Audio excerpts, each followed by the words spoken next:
The radio crackled with static and desperation. 3 forward operating bases along the Kandahar ridgeline had gone dark in the span of 40 minutes, and command was scrambling to understand what they were facing. Major Derek Holloway stood in the operations center, eyes fixed on the satellite feed that showed nothing but dust and thermal blooms where American positions should have been. His jaw worked methodically on a piece of gum that had long since lost its flavor. The silence on the command frequency was worse than any explosion. When radios went quiet in theater, it meant someone was either dead or hiding, and neither option boded well for the 700 personnel scattered across those forward positions. The tactical display showed enemy contacts multiplying like bacteria under a microscope, red icons spreading across the terrain in a coordinated advance that spoke of planning and resources nobody had predicted. Intelligence had called it a minor insurgent probe. Intelligence, Holloway thought bitterly, could go to hell. Outside, the flight line shimmered in the brutal Afghan heat. Rows of aircraft sat ready, their crews waiting for orders that seemed frozen in the pipeline of bureaucratic hesitation. Among them, Captain Reese Caldani stood beside her A-10 Thunderbolt, running her pre-flight checks with the methodical precision of someone who'd done it 1,000 times. The Warthog looked exactly like its nickname suggested: ugly, utilitarian, built for punishment rather than grace. Its titanium bathtub cockpit and massive GAU-8 Avenger cannon spoke to a single brutal purpose: close air support when everything else had failed. Reese traced her fingers along the fuselage, feeling the patches and repairs that told stories of previous engagements. Her crew chief, a barrel-chested staff sergeant named Ortiz, watched her with the knowing expression of someone who'd seen combat aviators prepare for missions they might not return from. The call came through at 13:47 hours. Not a request, not a suggestion, a single encrypted burst transmission that carried the weight of lives measured in minutes. Holloway's voice cut through every other frequency on base with 3 words that changed everything. Raven 3-1, scramble. Reese's hand was already on the ladder. No questions asked. No hesitation visible in her movements as she climbed into the cockpit with practiced efficiency. Ortiz disconnected the ground power and gave her the thumbs up, his face betraying nothing but professional confidence. The auxiliary power unit whined to life, and Reese began the startup sequence while Tower cleared her for immediate departure. She didn't know yet that she was launching into a situation that would redefine the meaning of the word impossible in military aviation doctrine. The twin turbofans spooled up with their characteristic whistle, and Reese ran through her weapons check. 1,100 rounds of 30 ammunition, 6 AGM-65 Mavericks, 2 AIM-9 Sidewinders for self-defense, full countermeasures suite. It was a heavy load, configured for maximum ground target engagement with minimal air-to-air capability. Someone in mission planning had made assumptions about what she'd face. Those assumptions would prove catastrophically optimistic within the next 30 minutes. She pushed the throttles forward and felt the Warthog lumber down the runway, accelerating with the grace of a freight train but the determination of a pit bull. Rotation speed came and went, and she lifted off into the crystalline blue sky that promised nothing but violence ahead. The desert stretched below her like a tan canvas waiting to be painted in smoke and fire.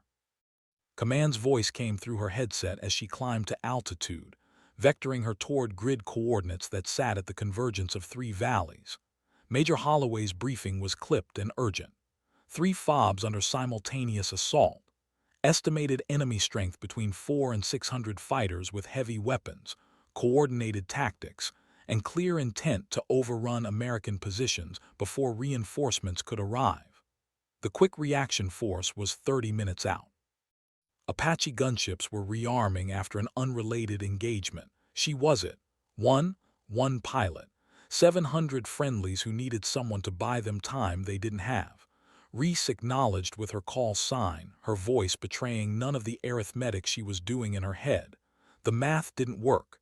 It never did in situations like this. That's why they sent the Warthog. Her radar warning receiver lit up as she approached the target area, multiple acquisition radars painting her from the ground. Someone down there had brought serious anti-aircraft capability to the party. She dropped to 500 feet, using the terrain to mask her approach, the Warthog handling the low-altitude flight with its characteristic stability. Through her heads-up display, she could see the first wisps of smoke rising from Fob Grizzly's position. Tracer fire arced across the valleys like deadly fireworks, and she could make out the distinctive muzzle flashes of heavy machine guns hammering the American defensive positions. The forward observers were screaming coordinates into their radios, voices hoarse with adrenaline and dust. Reese selected her first target, a technical truck with a Zu-23 autocannon that was methodically shredding the western defensive wall. Her thumb found the trigger on her stick. The GAU-8 roared to life with a sound that defied description. 7 barrels rotating at 4,000 rounds per minute, each 30 round the size of a milk bottle, depleted uranium penetrators that could cut through armor like tissue paper. The recoil actually slowed her forward airspeed, a phenomenon unique to the A-10 and its preposterously oversized gun. The technical truck ceased to exist in a shower of sparks and shrapnel, followed immediately by 3 more vehicles that had been clustered nearby. She pulled up and right, rolling away from the inevitable ground fire, and felt the aircraft shudder as something impacted her left stabilizer. Damage indicators remained green. The Warthog's legendary survivability wasn't just propaganda. She keyed her radio and delivered her first sitrep in the flat, professional tone that belied the chaos erupting around her. Fob Grizzly's commander, Captain Vance Morty, heard that gun run from his position behind a concrete barrier that was steadily disintegrating under machine gun fire. He'd been in-country for 7 months and had heard A-10s work before, but never this close, never this desperate. The relief in his voice when he radioed back was audible even through the encryption. Raven 3-1, Grizzly Actual, those are the most beautiful sounds I've ever heard. We've got concentrations along the northern ridge, grid November Whiskey 473921. Reese rogered the coordinates and banked hard left, her eyes scanning for the targets. She found them clustered in a wadi, at least 80 fighters with RPGs and small arms preparing for their next assault wave. She armed a pair of Mavericks and designated targets through her targeting pod. The missiles dropped clean, their rocket motors igniting as they tracked toward the infrared signatures below. Twin explosions erased the wadi's northern edge, and she followed up with another gun run that silenced the surviving fighters' enthusiasm for frontal assault. But 3 fobs meant 3 separate fights, and she was already being pulled in multiple directions. Fob Kodiak's frequency erupted with urgent calls for fire support against armor. Actual armor. Someone had brought BTR-80s to this engagement, armored personnel carriers that could shrug off small arms fire and deliver devastating firepower. Reese acknowledged and turned southeast, pushing her throttles to max continuous power. The Warthog accelerated with painful slowness, its aerodynamics optimized for loitering and weapons delivery rather than speed. Her fuel state was becoming a consideration. The Warthog was fuel-efficient compared to fast movers, but she was expending it rapidly with all this low-altitude maneuvering. She pushed the thought aside. Fuel didn't matter if there was nobody left alive to return to. The BTRs came into view, 3 of them advancing in a wedge formation toward Kodiak's southern perimeter. She could see American troops falling back from their forward positions, suppressed by the vehicle's 14.5 machine guns. The Mavericks found their marks with surgical precision. The lead BTR erupted in flames, its ammunition cooking off in a secondary explosion that sent the turret cartwheeling through the air. The second vehicle tried to reverse, but her third missile caught it broadside, punching through the armor and turning the interior into an inferno. The third BTR's crew abandoned their vehicle and scattered. She let them run. Her mission was to neutralize threats, not rack up body counts. Fob Kodiak's commander, Lieutenant Marissa Chen, transmitted thanks that Reese barely acknowledged. There was no time for appreciation. Fob Viking was screaming for help, reporting enemy forces breaching their wire. She was running out of ordnance and burning through fuel, and the enemy seemed endless. This was exactly the kind of mathematics that made close air support a young pilot's nightmare and a veteran's proving ground. Reese Caldani had been flying the Warthog for 6 years. She understood the equation intimately. The call sign, Raven, hadn't been her choice. It had been given to her after her first deployment, when she'd stayed on station long after her scheduled recovery time, circling above a pinned-down patrol until her fuel state forced her to divert to a forward refueling point. Someone had commented that she hovered over battlefields like a raven waiting to strike, and the name stuck. She'd never particularly liked it, thought it sounded ominous and morbid, but call signs weren't about preference. They were about identity, forged in the crucible of operations where your wingman needed to know who you were in 3 syllables or less. Right now, to 700 Americans fighting for their lives across 3 hilltops, Raven meant salvation with twin turbofans and a nose full of hate. She nosed over toward Viking's position, descending through light arms fire that pinged harmlessly off her armored fuselage.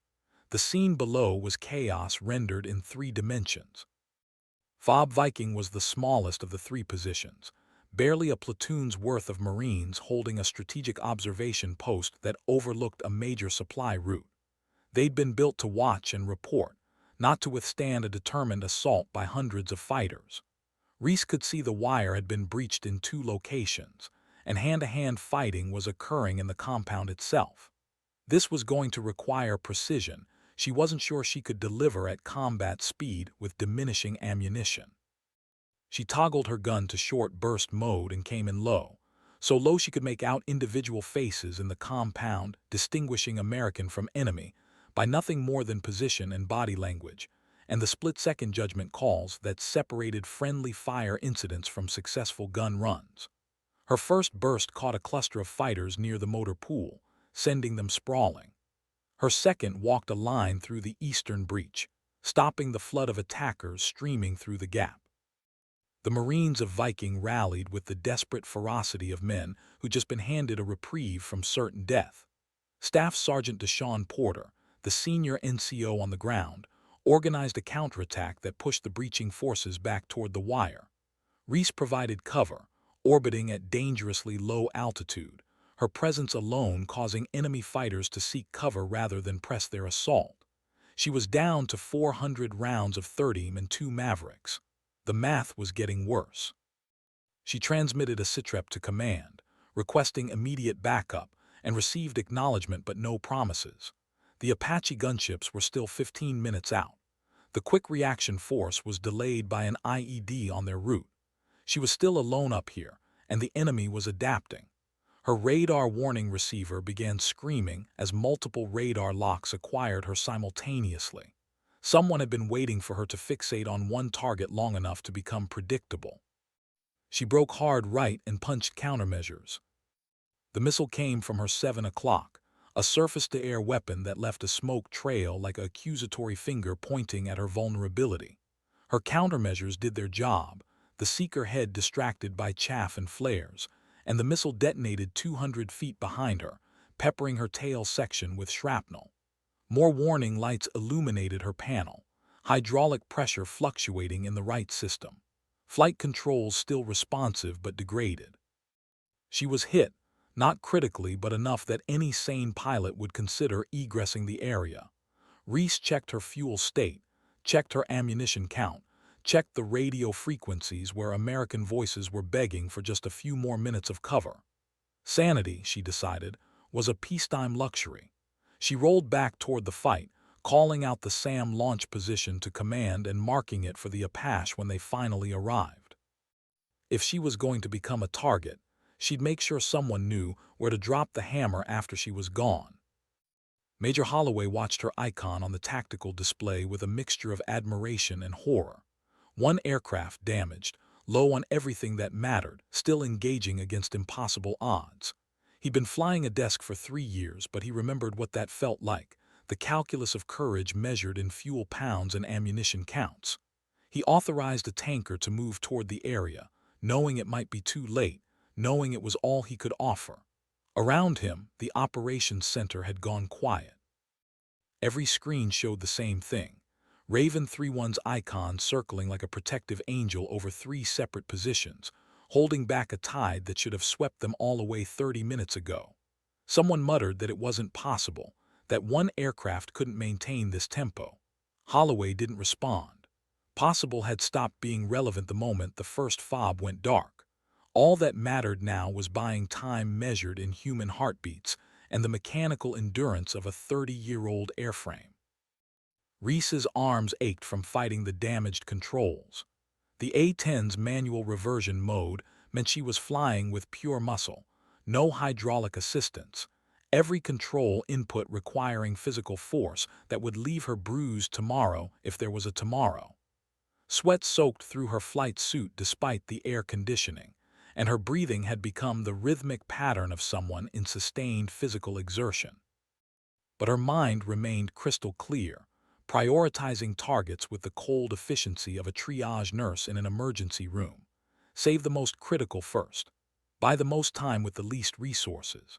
She dropped her last 2 Mavericks on a mortar position that was walking rounds toward Fob Grizzly's command post, then committed her remaining 30 ammunition to breaking up 3 separate assault formations. Her gun went dry with a finality that felt like a door slamming shut. She was Winchester on everything except her sidewinders, and those were useless against ground targets. But she didn't leave. This was the part that would later be analyzed by aviation psychologists and written about in military journals. When the shooting stopped, when her ordnance was exhausted, Captain Reese Caldani continued to fly patterns over those 3 fobs, her damaged A-10 marking figure eights in the sky like a signature written in contrails. The enemy fighters below could see she wasn't shooting anymore. They could hear her engines, know she was effectively defenseless, and yet her presence alone disrupted their assault coordination. Psychological warfare delivered through persistent presence. She was daring them to ignore her, to assume she was truly harmless, and not one of them wanted to be the first to test that assumption. On the ground, American forces used those precious minutes to reorganize, redistribute ammunition, establish better fighting positions. Morty consolidated Grizzly's defenses. Chen evacuated wounded from Kodiak's aid station. Porter shored up Viking's breached perimeter, all because one pilot refused to abandon her post. The Apache arrived like cavalry from a Western film, 4 AH-64s laden with Hellfire missiles and rocket pods, their crews already receiving target data from Reese's earlier reports. She handed off coordination to the lead Apache, call sign Hammer 26, and began her climb to recovery altitude. Her fuel state was critical now, barely enough to make it back to base, and the damage to her hydraulics was making the aircraft increasingly difficult to control. The tower cleared her for straighten approach, emergency equipment standing by, and she lined up on final with the careful attention of someone who knew their margin for error had evaporated miles ago. The landing was firm but controlled, the Warthog's robust landing gear absorbing the impact with its characteristic stoicism. She taxied to parking and shut down the engines, suddenly aware of the silence after hours of turbine whine and radio chatter. Her hands trembled slightly as she removed her helmet, adrenaline debt coming due. Staff Sergeant Ortiz met her at the ladder, his expression mixing relief and concern as he took in the battle damage stippling her aircraft's tail section. Shrapnel holes, hydraulic fluid stains, and the telltale scoring of near-miss detonations. He didn't say anything at first, just offered her a bottle of water that she drained in 4 long swallows. Around them, the flight line had gathered a crowd, pilots, crew chiefs, ordnance handlers, all standing at a respectful distance to watch Raven 3-1 return from what everyone had assumed would be a one-way mission. Reese ignored them, focusing instead on her post-flight inspection with Ortiz, documenting damage, cataloging systems failures, doing the unglamorous work that came after every mission regardless of its outcome. Major Holloway approached across the tarmac, and she braced for whatever debrief or ass-chewing was about to commence. Instead, he just nodded once, a gesture between aviators that needed no translation. She nodded back. The casualty reports came in over the next hour. 14 wounded across the three FOBs. No fatalities. Against an attacking force that had numbered in the hundreds with clear intention to annihilate those positions. It was a statistical miracle wrapped in tactical brilliance and sustained violence of action. The intelligence analysts would spend weeks trying to understand how 3 undermanned forward operating bases had survived what should have been an overwhelming assault. The answer would eventually be written in dry military prose for the after-action report. Sustained close air support provided by a single A-10 platform disrupted enemy assault coordination and provided friendly forces time to establish effective defensive positions. 23 words to describe 90 minutes that had redefined what one pilot in a determined aircraft could accomplish when failure meant American deaths. Reese would read that report later and find it inadequate, sterile, missing the truth that lived in the radio calls and the trigger pulls, and the decision to stay when leaving was the tactically sound option. But that evening, she sat in the operations center and listened to the radio recordings they'd archived, hearing her own voice calling out targets and receiving grateful acknowledgments from ground commanders who'd been expecting to die. Captain Morty's relief when her first gun run had broken the assault on Grizzly. Lieutenant Chen's terse professionalism masking desperation when the BTRs had appeared at Kodiak. Staff Sergeant Porter's raw emotion when she'd stopped the breach at Viking. Each voice represented dozens of lives, hundreds of stories that would continue because she decided that fuel states and ammunition counts were suggestions rather than hard limits. Major Holloway joined her in the darkened room, both of them watching the tactical replay that showed her aircraft's track across the battlefield. "You know they're going to write you up for this," he said quietly. She shrugged. Medals were fine, but they wouldn't change what had needed to be done. They sat in comfortable silence, 2 aviators understanding what couldn't be explained to anyone who hadn't flown the mission. The story would spread through military channels with the velocity of legend. Forward air controllers would tell their students about the day a single A-10 held 3 FOBs against battalion-strength assault. Fighter pilots would quietly acknowledge that maybe, just maybe, the ugly warthog had capabilities that couldn't be measured in speed or stealth. And on 3 hilltops in the Kandahar province, 700 personnel would carry with them the memory of twin turbofans circling overhead when everything else had failed. The sound of a GAU-8 Avenger cannon delivering salvation measured in depleted uranium, and the knowledge that someone had refused to abandon them when abandonment would have been understandable. Captain Reese Caldani would fly 63 more combat missions before her deployment ended. None would match the intensity of that August afternoon, but all would carry the weight of expectation that came from proving what was possible when impossible was the only option left. Years later, instructors at the Air Force Weapons School would use her gun camera footage as a teaching tool, showing students what mastery of close air support looked like when performed under conditions that textbooks insisted were unsurvivable. The next morning, she walked her pre-flight inspection on a different warthog, her damaged bird grounded pending depot-level repairs. Ortiz had transferred her personal gear to the replacement aircraft, including the small metal Raven charm that hung from her instrument panel, a gift from her squadron mates after her first deployment. She ran her fingers along the fuselage of this new bird, feeling its rough skin and riveted panels, appreciating its unglamorous functionality. Other pilots dreamed of raptors and eagles, sleek fighters that cut through the sky with artistic grace. Reese had fallen in love with the warthog precisely because it wasn't graceful. It was honest. It was built for a job, and it did that job with brutal efficiency when nothing else could. She climbed into the cockpit and began her pre-flight checks, methodical and thorough, the ritual unchanged by yesterday's chaos. The tower cleared her for a routine patrol, nothing like the desperate scramble that had launched her into legend. She acknowledged and taxied out, the warthog rumbling beneath her like a faithful hound. Some days you fought for survival. Some days you flew to be ready for that fight. Both mattered equally in the calculus of sustained operations. The months that followed brought the inevitable attention, a Silver Star recommendation that she neither encouraged nor protested. Interviews with After Action, reviewers who wanted to understand her decision-making process, as if the choice to stay had been a calculated risk rather than an instinctive refusal to abandon personnel in contact.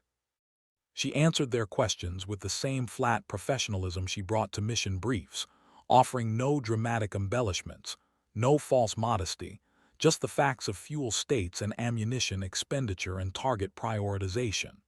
The reviewers seemed disappointed, as if they'd expected philosophical insights or inspirational speeches. They didn't understand that the explanation was simple.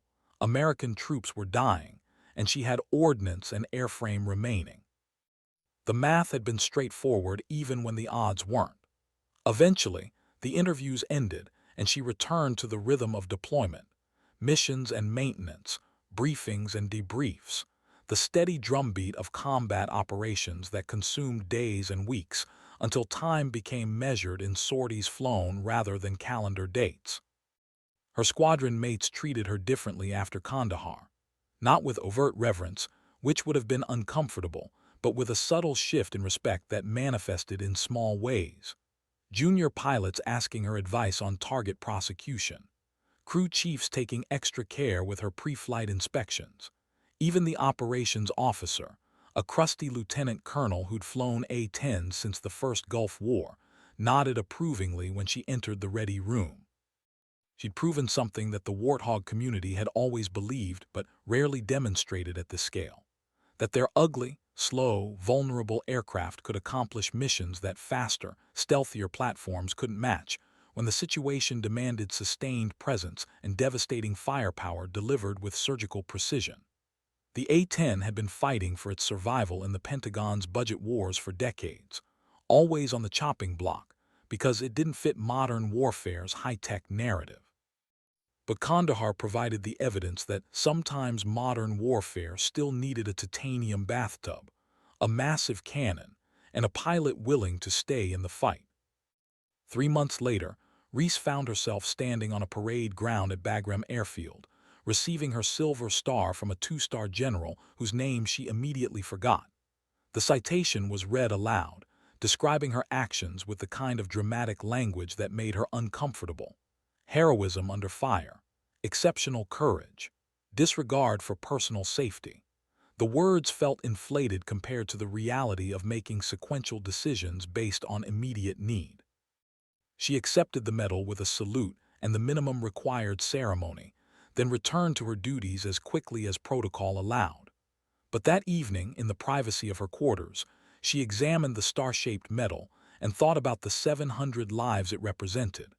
Not her life, not her courage, but their survival, enabled by her training and her aircraft and her willingness to spend every resource available in pursuit of their safety. That felt like something worth commemorating, even if the medal itself seemed like an inadequate symbol. The deployments continued.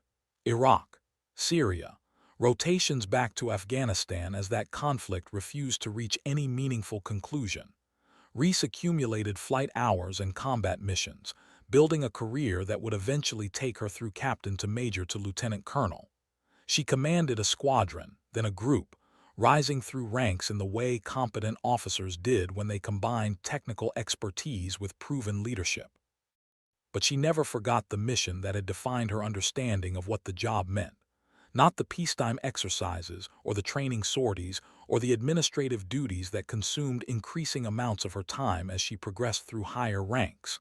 The job was about those moments when someone on the ground needed you and you had the capability to answer that need. Everything else, the promotions, the medals, the recognition, was secondary to that fundamental purpose. She tried to instill that understanding in the pilots she trained, the young aviators who joined the A-10 community with varying degrees of enthusiasm for an aircraft that was perpetually rumored to be facing retirement. Some of those young pilots had heard the stories about Kandahar, usually third-hand, details distorted through multiple retellings, transformed into legend that bore only passing resemblance to the reality of fuel management and ammunition conservation. She corrected the exaggerations when she heard them, insisting on accuracy over mythology. One aircraft, three positions, specific ordnance loads, particular tactical decisions. The truth was impressive enough without embellishment, and embellishment dishonored the work by making it seem impossible rather than difficult. But she understood why the stories persisted. People needed to believe that individual action could matter against overwhelming odds, that training and skill and determination could overcome statistical improbability. The military ran on that belief, required it to function when missions demanded more than seemed reasonable. So she let the stories circulate, intervening only when they became so distorted that they stopped being useful as teaching tools. Years passed. The wars continued in diminishing intensity, transitioning from combat operations to advise and assist missions to eventual withdrawal. The political decisions made far above her pay grade regardless of her rank. The A-10 survived another round of budget cuts, then another, its proven capability in close air support providing protection that its performance specifications couldn't justify. Reese watched younger generations of pilots take over the cockpits, bringing new perspectives and techniques while maintaining the fundamental culture that made the Warthog community unique among fighter squadrons. She attended memorial services for pilots lost in training accidents and combat operations, standing in dress blues while taps echoed across flight lines, reminded constantly that survival was never guaranteed regardless of preparation.